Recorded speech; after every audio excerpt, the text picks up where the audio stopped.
moto na mokanda elobi nkolo Yesu abongoli Saul motema. Saul azalaki kaka kokanela bayekoli ya nkolo pe koluka nzela ya kosilisa bango.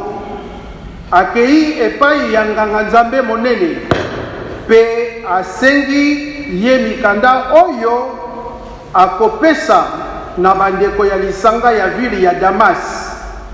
Alingaki kokende kotala soki akokuta basi to mibali oyo bazali kolanda nzela ya Yesu pe akanga bango pe amema bango na Yerusalem. Awa azalaki kokende na Damas kaka na tango akomi penepene ya ville na mbala moko eloko lokola kake elongwe na likolo engengi pe ezipi ye. Akwei na mabele pe ayoki mongongo moko elobi na ye, Saul, Saul, pona nini ozali konyokola ngai? Ye atuni, mokonzi yo nani? Pe mongongo yango ezongisi, nazali Yesu oyo yo ozali konyokola. Kasi telema kota na ville pe kuna moto moko akoyebisa yo makambo osengeli kosala. Bato oyo bazalaki kotambola na ye batelemi, mayele ya koloba ezali te. Bayokaki mongongo kasi bamoni moto te. Saul atelemi pe afongoli misu kasi akoki komona te. Basimbi ye na liboko pona komema ye na Damas.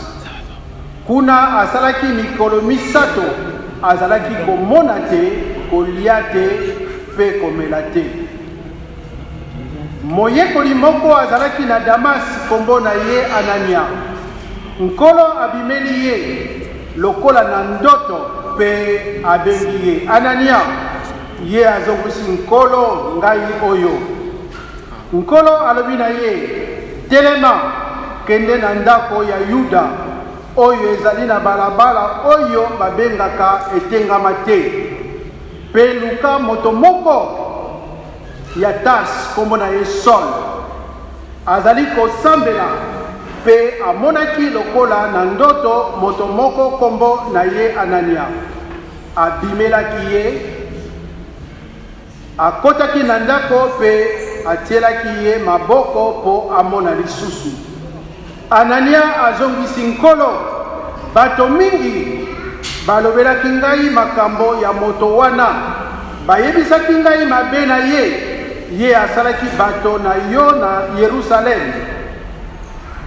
Ayaki awa po bokonzi ya banganga nzambe bapesaki ye bokonzi ya kokanga bato nyonso oyo basakolaka te bazali bato na yo.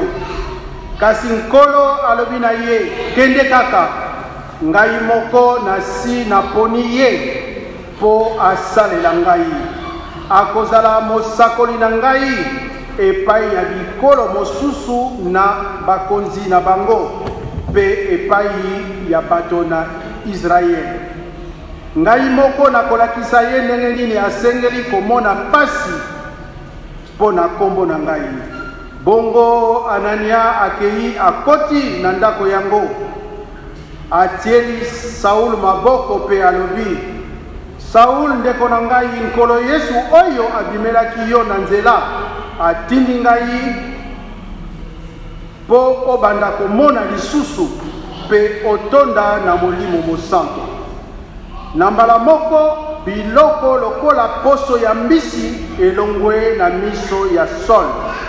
Bongo abandi komona lisusu, atelemi pe azwi batisimo. Tango alei esili nzoto na ye ezongi makasi. Saul avandaki mwa mikolo na bayekoli oyo bazalaki na Damas na kombo ya tata mwana pe tata Molimo Mosantu. Tobondela. Na kombo ya tata mwana pe tata molimo mosanto. Papa Simon Kimbangu kiangani nzambe na biso. Papa tobengi yo na eleko oyo. Poete eleko oyo ezali ya yo. Bino basato ya bule bobongisaki yango banda bosalaki mokili pe biso bato. Poete bopesi na biso bato 6 jours. Tosala nyonso oyo elingi biso.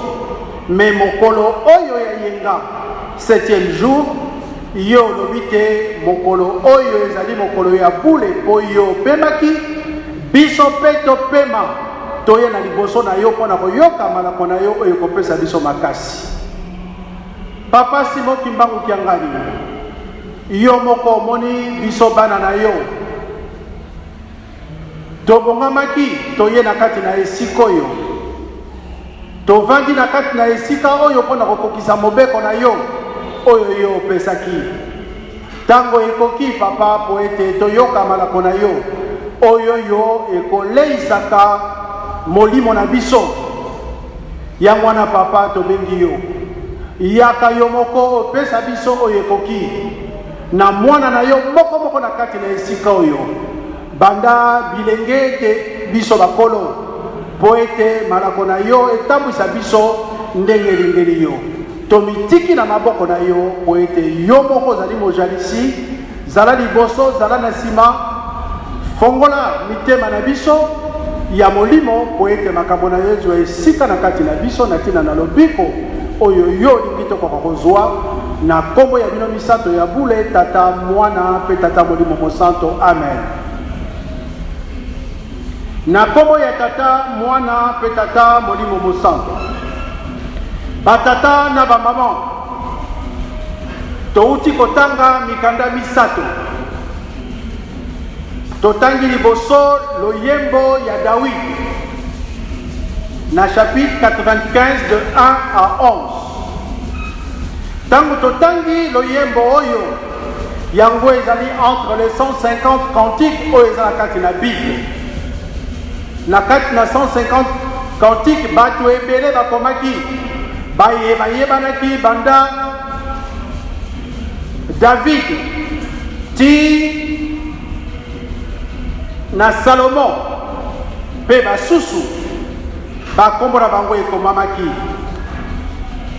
po ete ezalaki 100 cantiques mais 50 oyo etikalaki ekomamaki na bato bayebamaki te yango epesamaki na David po ete yango ekoka kopesa biso bana na tata nzambe makasi.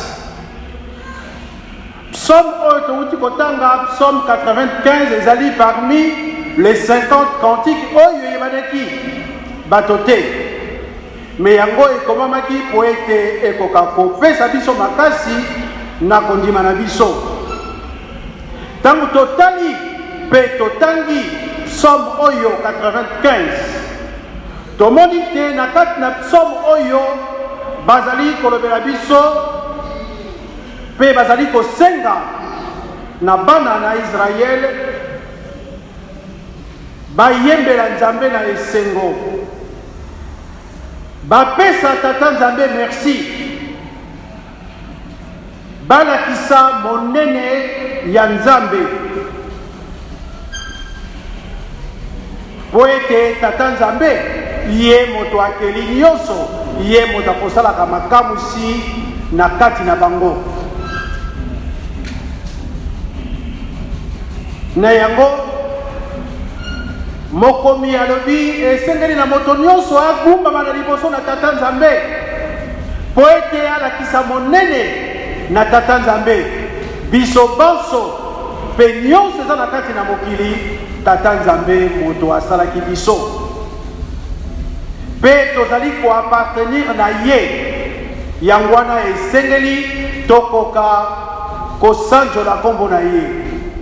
Dans le psaume que nous venons de lire, c'est l'un des psaumes qui a été écrit par des inconnus, mais qui ont été confiés à David pour que ça puisse nous édifier, afin que nous puissions magnifier l'Éternel. Et ce psaume met en lumière, en évidence, la grandeur de Dieu, la reconnaissance que tout humain doit avoir de Dieu pour l'adorer, pour lui donner honneur. Et toute créature ici-bas doit se prosterner devant Dieu, parce que c'est Dieu qui a créé le ciel et la terre, c'est Dieu qui nous a créés et nous lui appartenons. Si ces éléments ont été donnés aux enfants d'Israël, c'est pour que les enfants d'Israël n'oublient pas le bienfait de Dieu, mais n'oublient pas aussi tout ce que Dieu a fait pour les enfants d'Israël. Mais cela était aussi pour leur rappeler le comportement de leurs parents, de leurs pères vis-à-vis de Dieu. Ces comportements étaient juste la désobéissance à la volonté de Dieu, aux prescriptions, aux recommandations de Dieu, qui leur a valu la mort. Et dans cette somme, on les exhorte à s'écarter de ces commandements, à ne pas s'identifier, à ne pas prendre comme exemple ces comportements de ceux qui les ont précédés, mais qui puissent changer de comportement. Banana Israël, babengamaki na mbongwana, babongwana po ete tata nzambe akokokanisa bango, po ete tata nzambe asilikelaki baboti na bango pendant 40 ans, azalaki na esengo na bango te, suka na bango ezalaki liwa. Tata, maman, soki somme oyo epesamaki na bana na Israël, lelo oyo somme oyo epesami na ngai na yo. Po ete ngai na yo toyeba monene ya tata nzambe na nyonso azali kosala mpo na biso. Kolala kolambuka ezali habitude te. Le commun des mortels akomona ke alali na ye alambuki. Mais toyebi ke kolala kolambuka ezali volonté ya tata nzambe. Tata, maman, mingi balalaki na biso, mingi balambuki te. Mingi pe bamoni ntongo ya lelo, me bakomi na ntango oyo te, po ete tata nzambe atie ndelo na kati na bomoi na bango bakomi na ntango oyo te.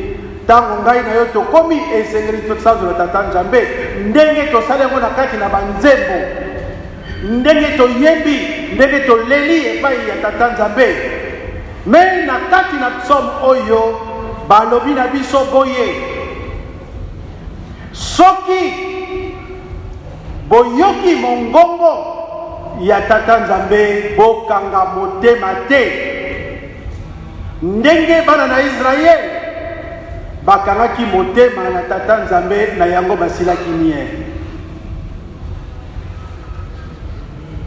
Ngai na yo esengeli to mituna, tango ngai na koyokaka mpo nabengami mwana na tata nzambe, tango na koyokaka mongongo na ye, eske na kosalelaka yango? Disposition ya motema na ngai ezali ndenge nini? Comment je me comporte quand Dieu me parle, quand j'entends la parole de Dieu, quand j'entends les recommandations de Dieu? Les enfants d'Israël n'ont pas vu Dieu comme tel. Ils ont entendu sa voix. Mais vous et moi qui m'anguissent ici présents, nous qui sommes les enfants du Saint-Esprit, nous avons une lourde responsabilité parce que vous et moi, nous avons vu Dieu. Est-ce que cela contredit ce qui est écrit dans la Bible quand on dit que Moïse, voulant voir Dieu, demandant à Dieu, Dieu lui a montré juste une partie de son dos. Mais vous et moi qui m'anguissent, nous qui sommes ce peuple choisi, dont Papa Diengenga disait dans la Bible, quand vous lisez Enfants d'Israël, mettez à la place d'Israël qui m'anguissent, puisque nous sommes les élus de Dieu. Nous avons vu Dieu. Nous voyons Dieu. Nous entendons Dieu. Et nous les disons, nous les proclamons tout haut, que dans Papa Simon Kimbangu Kiangani, qui est le Saint-Esprit, nous avons Dieu le Père, Dieu le Fils, Dieu le Saint-Esprit. Et Dieu le Père, Dieu le Fils, Dieu le Saint-Esprit, nous les connaissons des noms, comme on nous l'avait prêché. Nous connaissons les noms de Dieu. Nous connaissons Papa Kisolokele, nous connaissons Papa Dialungana, nous connaissons Papa Diangienda, qui sont dans Papa Simon Kimbangu. Est-ce que quand ils nous parlent, est-ce que nos cœurs sont disposés à pouvoir écouter? Que faisons-nous de ce qu'ils nous disent? N'endurcissons-nous pas nos cœurs comme les enfants d'Israël? Voilà la question qui m'est posée. Voilà la question qui est posée à chacun de nous. Pour que chacun de nous en âme et conscience se pose cette question. Chers frères et sœurs, ne soyons pas dans le déni. Si nous banalisons, tokomona te motuna oyo ezali motuna pamba, mais motuna oyo ezali motuna ya solo, oyo ezali kotuna ngai na yo na kati na motema. Balobi soki tozali koyoka mongongo na tata Nzambe tokanga motema te. Eske ngai na kokangaka motema tango Papa Simon Kimbangu Kiangani ya kolobaka na ngai? Eske ngai na kokangaka motema tango ye akosengaka bolingo, tango ye akosengaka mibeko, tango ye akosengaka misala, ngai na kozalaka ndenge nini? Po ete moto bakolingaka bakomemaka ye na kati na motema tata mama. Ngai na kati na motema na ngai nani azali? Nani avandi na kati na motema na ngai? Soki nzoto na ngai ezali ebombamelo ya tata Molimo Mosanto. Yango wana motuna oyo ezali motuna ya sikisiki. Po ete ngai na yo tomituna disposition nini nazali na yango na kati na motema na ngai en tant que chrétien? Est-ce que je suis à l'écoute de ce que le Saint-Esprit me dit, puisque je me reconnais être son enfant et sa créature? Voilà l'essence même de l'interrogation qui nous est posée. Ainsi, chers frères et sœurs, pour que nous puissions être disposés à écouter Dieu, à l'adorer, comme nous l'avons fait, comme nous venons de le faire au travers de Jean, nous devons respecter les commandements de Dieu, tels que cela a été donné aux enfants d'Israël, comme nous venons de les lire dans Deutéronome, qui constitue le rappel des commandements de Dieu. Si ce rappel a été fait aux enfants d'Israël, c'est parce que les enfants d'Israël, tout au long de leur cheminement, sont arrivés à un point précis, un point capital, qui était nécessaire pour qu'on leur rappelle la volonté de Dieu. Mes chers frères et sœurs, nous connaissons ce qui s'est passé à Gilgal, là où Josué a posé 12 pierres qui représentaient les 12 tribus d'Israël. À l'entrée de cette ville qui leur a été promise, la ville de Canaan, qu'est-ce qui s'est passé? Puisque les enfants d'Israël ont douté, Dieu les a confondus. Et il a juré que ceux-là ne pouvaient pas entrer dans son royaume céleste. Nous le savons que seul Josué et Caleb et tous ceux qui étaient nés dans ces parcours du désert qui sont entrés. Chers frères et sœurs, nous aussi Kimbanguistes, depuis le commencement du mouvement Kimbanguiste, depuis le commencement de l'église Kimbanguiste, nous avons cheminé, nous avons avancé jusqu'au centenaire. Et avant même, Papa Diangienda nous donna les commandements pour que nous puissions les lire, parce que ces commandements nous montraient la voie, parce que ces commandements montraient que nous sommes arrivés à cette période où Dieu ferait de merveilles, où Dieu montrerait ce qui est essentiel pour que nous puissions traverser et entrer dans l'ère du kimbanguisme. Mais les commandements qui nous sont donnés chaque fois doivent aussi constituer une interrogation, un questionnement. Est-ce que nous le mettons en pratique dans notre vie quotidienne, dans notre façon d'être, dans notre comportement, dans notre conduite de tous les jours? Est-ce que mibeko tokotiaka yango en œuvre? Est-ce que tokotiaka yango na kati na etamboleli na biso? Soki totiaka yango tata mama toyika mpiko, soki tokosalelaka yango te esengeli na ngai na yo toyeba te, na lero wana tozali ko endurcir mitema na biso, moyen tosalela nzambe na solo ezali te. Yango wana tata mama, mibeko ezali bolingo, yango ekopesaka moto honneur. Mibeko yango ekopesaka moto kilo, mibeko yango ekopesaka moto elonga. Soki ngai na yo totosi mibeko te, ekozala na biso pasi. Yango wana tata mama, tango nyonso bazali kotangela biso mibeko, tango bazali kotanga yango, ngai na yo to prendre mesure na yango, po ete nzela mosusu ezali te oyo ekopesa biso lobiko soki totosi mibeko te. Mpo na kati na mibeko ezali kotosa tata nzambe, ezali kolakisa bolingo epai ya moninga, pe ezali kolakisa bolingo epai ya tata nzambe. Yesu Kristo arejime mibeko na makambo mibale, molimo mosanto arejime ngo na makambo misato, bolingo mibeko misala. Ngai na yo na mokolo na lelo oyo yo to traverse, oyo to koti na 2e siècle ya kimbangisme, tozali esika nini? Voilà motuna oyo etunameli ngai na yo tata mama. Tokotanga na mokanda ya les actes des apôtres, histoire oyo touti kotanga biso banso toyebi yango, ezali conversion ya Saul de Tarse oyo yo akomaki apôtre Paul. Mais Saul de Tarse ye azalaki nani? Ye azalaki moyuda, ye azalaki un religieux juif, ye azalaki na kati na congrégation ya bapharisien,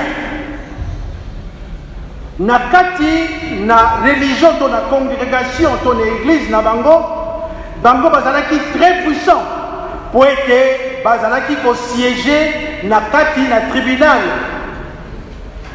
juif oyo babengi Sanhédrin.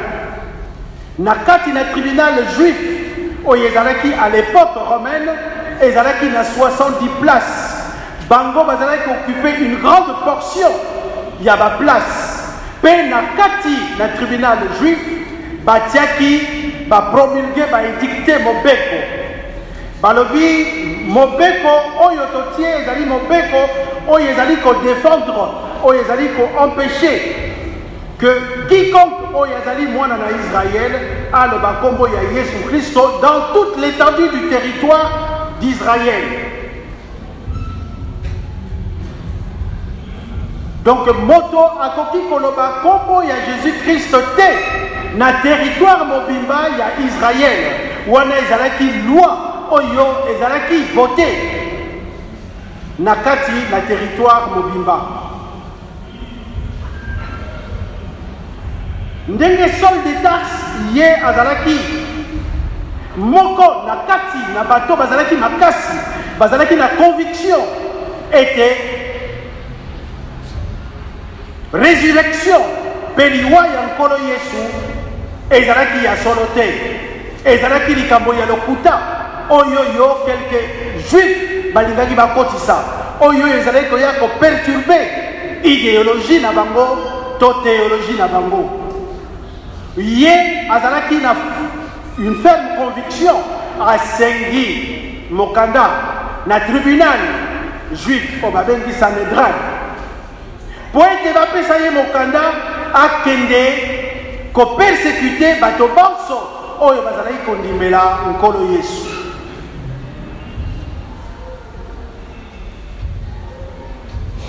Na kati na tribunal wana batatala bamama bapesaki ye balettre officielle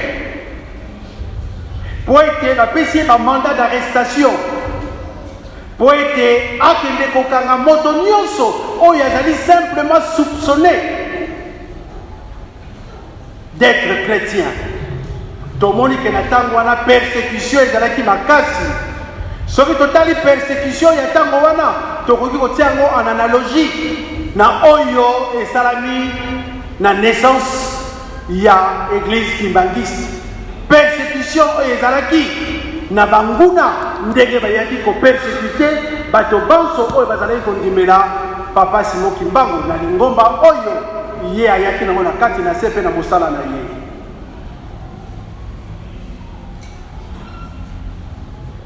Saul de Tarse ye andimaki mosala wana azwaki yango vraiment au sérieux.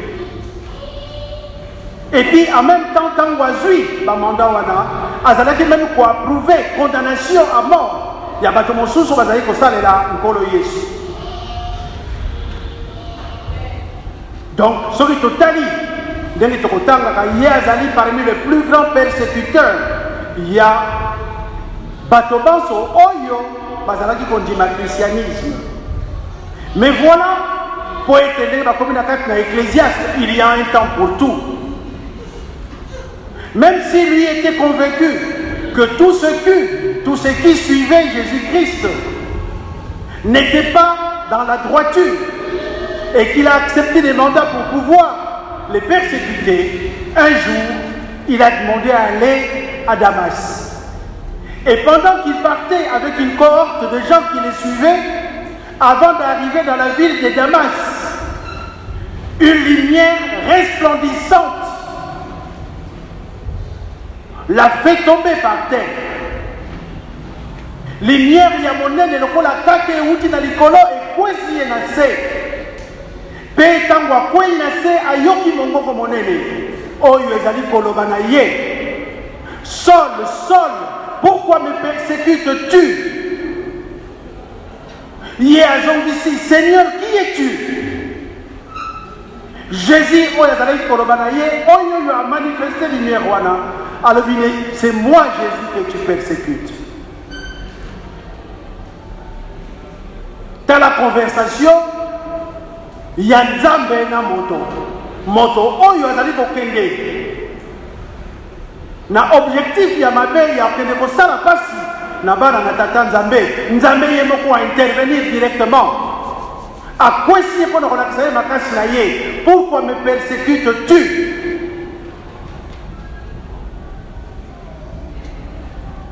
Nzambe alakisi alobi telema kende na liboso okokende na balabala babengi la droite na maison de Juda sokokei kota wana okomona moto oyo akoya kosalisa yo. Saul de Tarse tata na mama ye andimaki po ete ye amonaki bokasi ya Yesu Kristo aye kokwesa ye aye ko loba na ye. Ye moto azalaki na likolo ya mpunda avec toute la puissance, il se retrouvait en bas. Mpunda na likolo. Bato bazalaki na ye bayoki mongongo, mais bamoni moto te.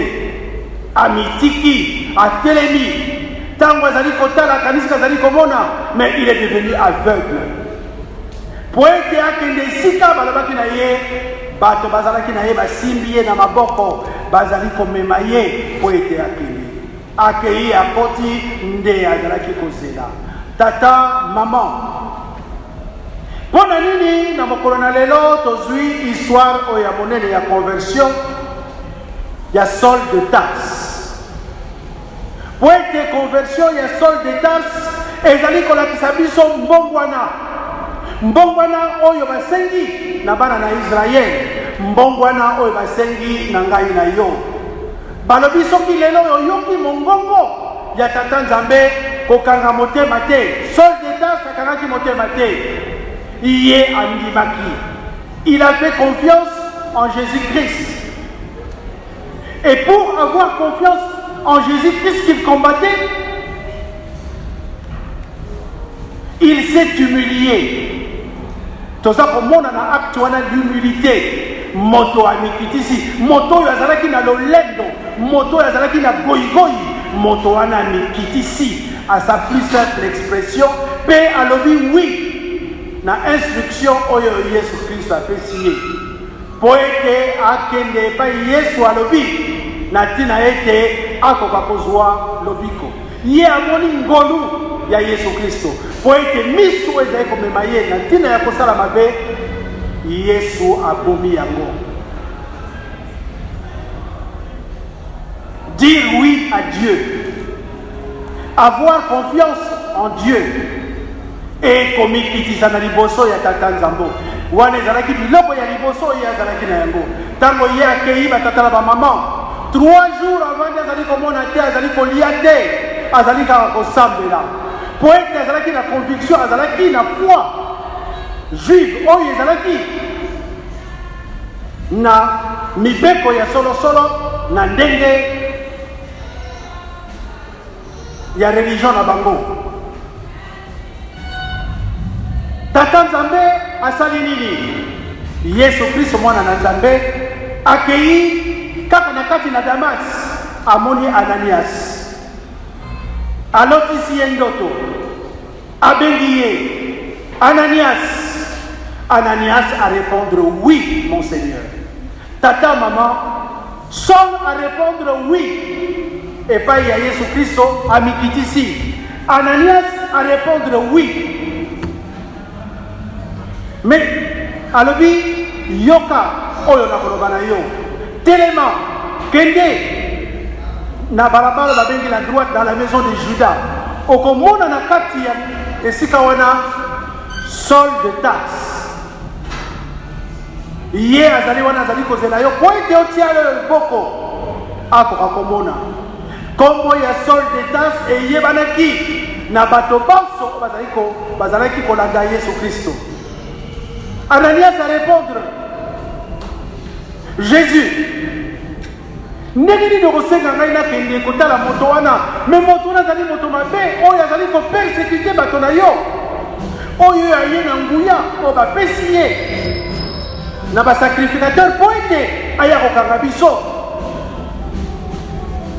Me Yesu alobi kende ye atosaki mpe akendeki ntango akei amoni ye abangaki ye te azwaki ye lokola enemi na ye te abengi ye mon frère Saul.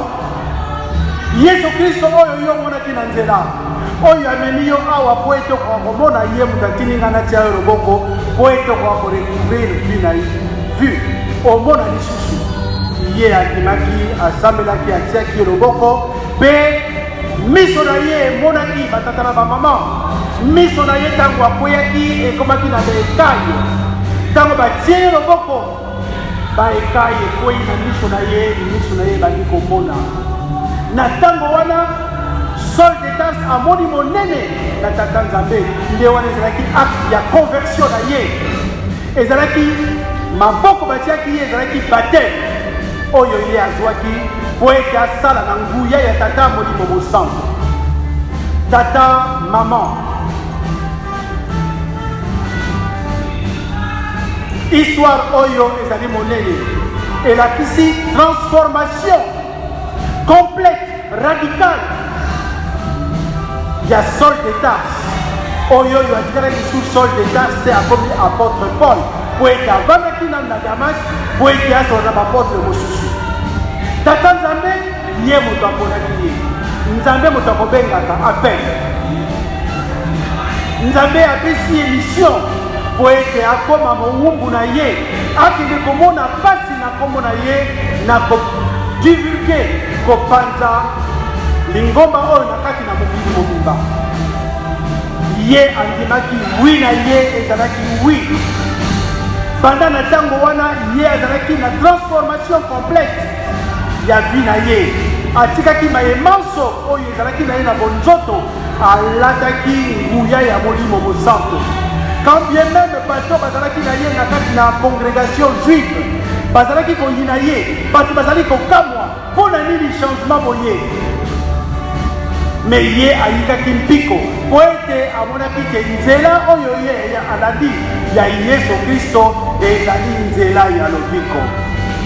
Tata maman ngai na yo na mokolo na lelo nini tokoki kozwa na kati na histoire oyo totangi yango esengeli elemisa ngai na yo tozalaki na banzela ya ndenge na ndenge. Yesu Kristo abengi biso na kati na lingomba na ye. Totikaki banzela nyonso, totiki nyonso ya kala po tokoma bato ya sika, po ete tobanda vie ya sika, po ete tokoma de nouvelles créatures, de nouvelles personnes. Saul de Tarse akomaki apôtre, Paul akomaki moto ya sika. Mbongwana emonanaki epai na ye, likeseni emonanaki, bato bakimi ye, me bamoni ke na motivation azalaki nango, na ndenge azalaki kolobela, po ete azalaki kose repentir ntango nyonso. Kolakisa te ngai nazalaki na nzela ya mabe, Yesu aye alakisi ngai nakolanda kaka Yesu tina suka. Malgré les persécutions, malgré les souffrances endurées, malgré les turpitudes de la vie, il est resté ferme dans sa croyance, dans sa conviction, dans sa foi. Amoni pasi ya ndenge na ndenge tia ke kokufa na kati na boloko. Tata, mama, ta la persévérance ya moto. Oyo yo tango a changé azongi lisusu na mabete. Ngai na yo na mokolo na lelo to mituna. Tolokwaki na kati na mabe, tozwi baptême. Tolobi na tata Nzambe ke banda lelo yo. Tokolanda yo tina suka. Est-ce que tozali ko persévérer? Est-ce que oui na biso ezali kaka oui? Ndenge balobi na kati na mokanda na Matthieu 5:37. Que votre oui soit oui, que votre non soit non. Saul de Tarse, apôtre Paul, alobaki oui, et son oui a demeuré jusqu'à sa mort. Est-ce ngai na yo oui otolobaki ezali kaka oui?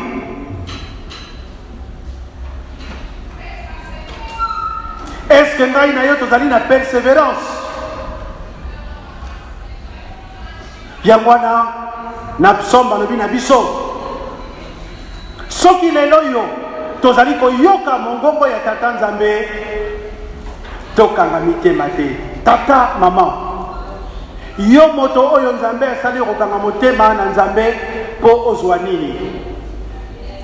Soki tokomaki bandimi toyebi ke topona kobikisa molimo na biso. Saul de Tarse a changé de voix radicalement, directement, pona kobikisa molimo na ye. Azalaki kotala su bafarisien te o bazalaki kopersécuter ye. Mais ayebaki ke nzela oyo azali kolanda ezali nzela ya solo. Ngai na yo tozali kolanda nzela ya tata Nzambe Yesu Kristo, tata molimo mosanto. Est-ce que tozali kaka na détermination tozali na yango ndenge apôtre Paul azalaki na yango? Yango wana tomituna basengi na ngai na yo tata mama mbongwana po ete ngai ngai na yo toyoki mongongo ya tata Nzambe, toyoki mongongo ya Yesu Kristo, toyebi ye na kombo na ye, toyoki malako enseignement ya tata molimo mosanto, toyebi ye banda koyala ye liboso ya mibale ya misato, tozali koyoka malako na ye tisikoyo. Eske na mitema na biso tozali ndenge nini? Position na yo, positionnement na ngai ezali ndenge nini? Tata molimo mosanto azali koloba tina mokolo na lelo ba réunion ya mabe ezali kaka. Tina mokolo na lelo ba conciliabule ya mike mike ezali kaka. Tata mama, est-ce que yo za na kati ya esika wana?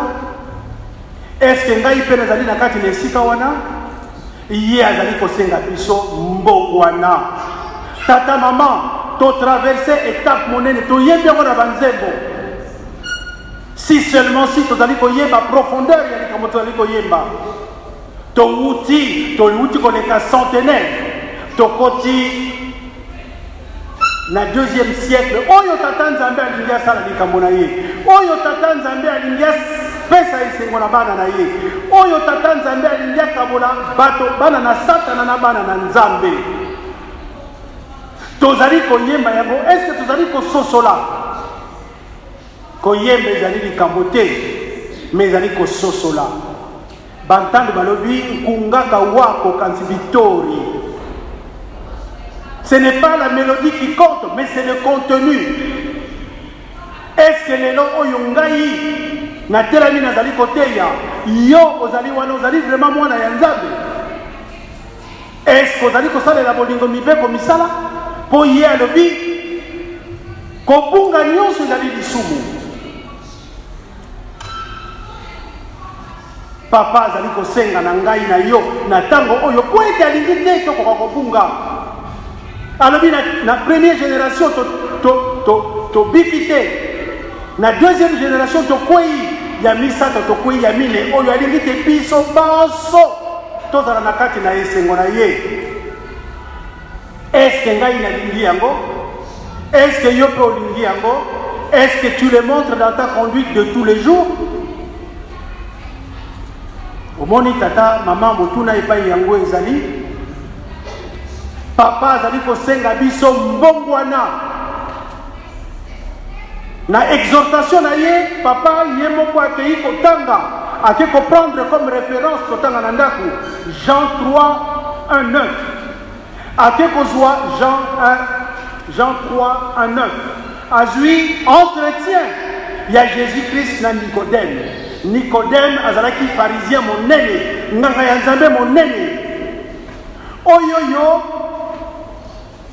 bazalaki ko persécuter bato bazali kolanda Yesu Kristo. Mais ye pa ye azalaki tango nyonso koyoka malako na Yesu Kristo. Na moi azali koyoka azali na pokwa po azalaki na kobanga en fonction ya foi na ye o ezalaki ya bafarisien. Mais na pokwa ke iko kutana na Yesu Kristo tuna ye maître yo zali koloba ete tokoka kobongwana tobotama mbala mibale. Mais ndenge nini ngai mokolo boye nakoki kobotama mbala mibale? Yesu Kristo alobi na ye ezali na nzoto te, ezali na molimo. Kobotama mbala mibale ezali kose être régénéré, devenir une nouvelle personne en se repentant. Nako confesser masumu na yo po ete tata Nzambe asokola yo. Tobotamaka na nzoto mais esengeli mpe tobotama na molimo. Papa azali kosenga biso likeseni.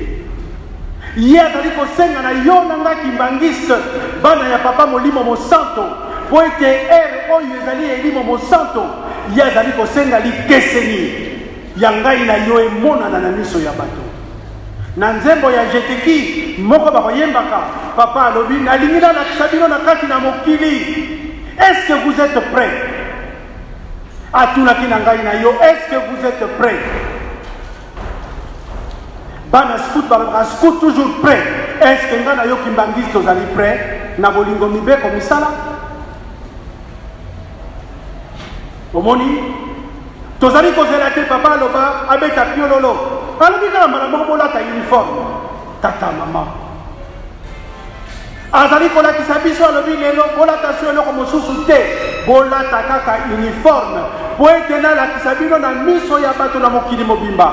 Lelo yo soko ozali kotambola na vert blanc, lelo yo ntango ozali kotambola mama na vert blanc ozali okangi kitambala motuna liboso bakotuna yo mama yo oza kimbangisi. Tata yo ozali kimbangisi. Tala papa atie biso na kati na motalaka po ete mokili mobimba emona biso. Tata mama tozali ndenge nini? Ye azali kosenga na biso likeseni.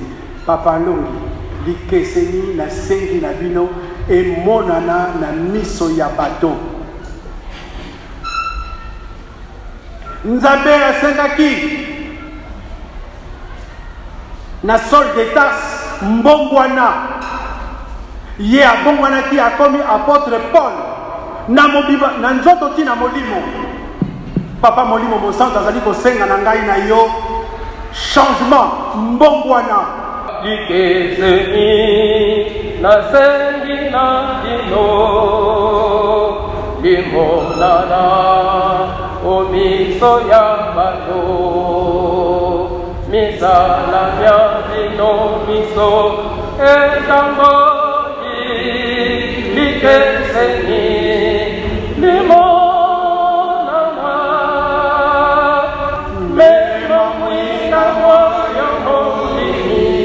Yakimamu, la Isaya Solete, Ozati Mondini, Adamati, Adamati, Dikeseni, Limonana, Adamati, Adamati, Dikeseni, Limonana, Meno Winda Wayomini, Yakimamu, la Isaya Solete, Ozati Mondini, Adamati, Adamati, Dikeseni, Limonana, Adamati, Adamati, Dikeseni, Limonana, Simba Seni Beko, Elia Toko Longa Dikeseni, Limonana, Simba Seni Bolingo, Elia Toko Longa Dikeseni, Limonana, Simba Seni Sala, Elia Toko Longa Dikeseni, Limonana, Memo Winda Wayomini, Yakimamu, la Isaya Solete, Ozati Mondini, Adamati, Adamati, Dikeseni, Limonana, Adamati, Adamati, Dikeseni, Limonana. Tata, maman, Kimbangiste. Tata Nzambe, oyoyo, asala biso, alingi te ngai na yo tobunga. Azali kosenga biso mbongwana. Azali kosenga biso likeseni na bilamba kolata te batata na bamama. Likeseni na ezaleli evangeli esaleli na biso. Ezala conforme na ba prescription na ye. Ezala conforme na éthique Kimbangiste.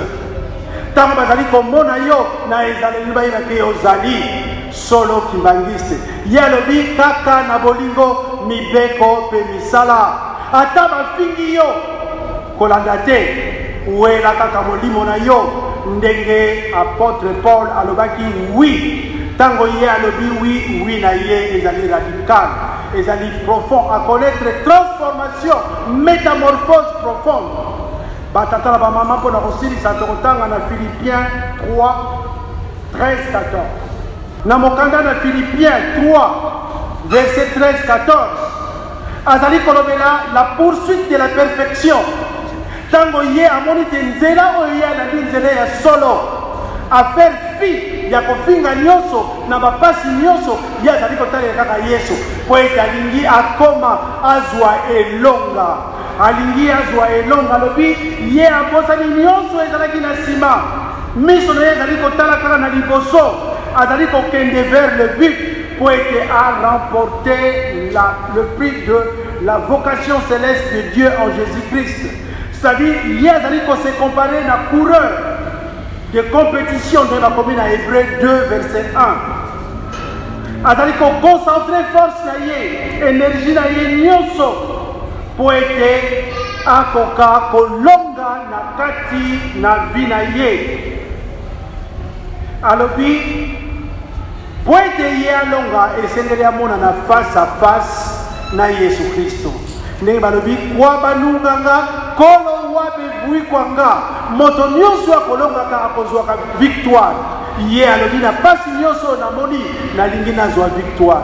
Tata maman ngai na yo tozali ba kimbangiste na pasi oyo tokomonaka mbula ya biso misala ya biso ntinzani tokosala tokotonga nkamba résultat nini tolingi kozwa. Devons-nous perdre notre vie tolingi tozwa elonga ya mwana batata na mama.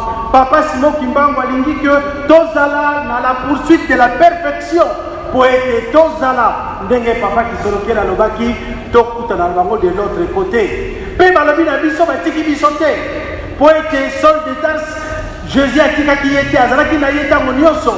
Papa alobi bomeka tokosalisa bino yango wana tata mama, quelles que soient les difficultés, tango si ososoli ete ozalaki na kati na mabe ozongi na nzela ya solo yika mpiko ata bato balobi po ete soki oyiki mpiko elonga ezali na yo.